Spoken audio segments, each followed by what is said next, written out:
Genesis ti aduonu.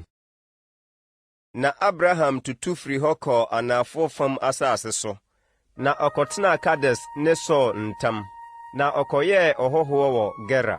Na Abraham kaa ne yere Sara ho sɛ, ɔyɛ me nuabaa.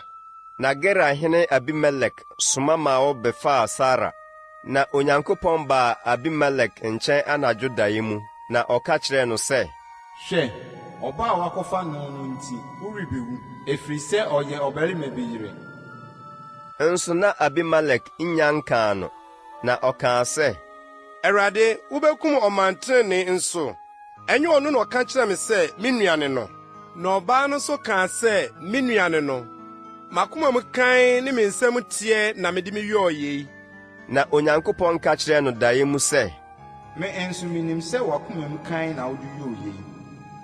Na me nso misoo wo mu, na woanyɛ bɔne. Ɛno enti na mama woanka no.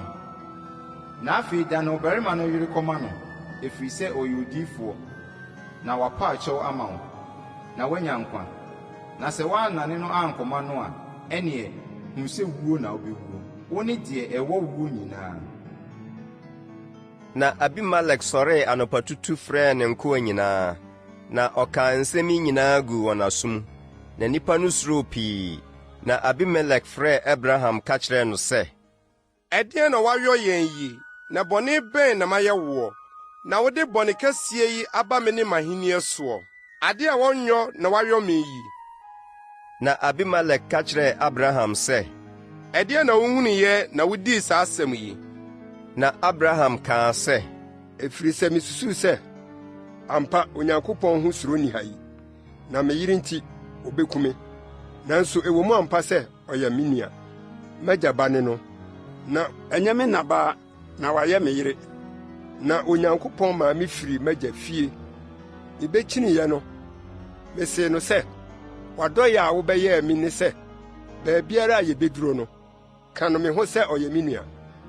Ɛna Abimelek faa nnwan ne anantwie ne nkoa ne mfenaa de maa Abraham, na ɔdanee ne yere Sara maa no. Na Abimelek kaa sɛ, Hwɛ, m'asase na ɛda w'anim yi, baabiara a ɛyɛ wɔ w'ani soɔ no, tena. Na Sara deɛ ɔka kyerɛɛ no sɛ, Hwɛ, mama wo nua nnwetɛbena 1,000. Hwɛ, ɛno na wɔn a wɔka wo ho nyinaa de behunu wo tirim, na wo ho afi nnipa nyinaa anim. Na Abraham bɔɔ Onyankopɔn mpaeɛ, na Onyankopɔn saa Abimelek ne ne yere ne ne mfenaa yadeɛ maa wɔwowoe. Ɛfiri sɛ, Abraham yere Sara ho asɛm no nti, na Awurade ato Abimelek fiefoɔ nyinaa yafunu mu.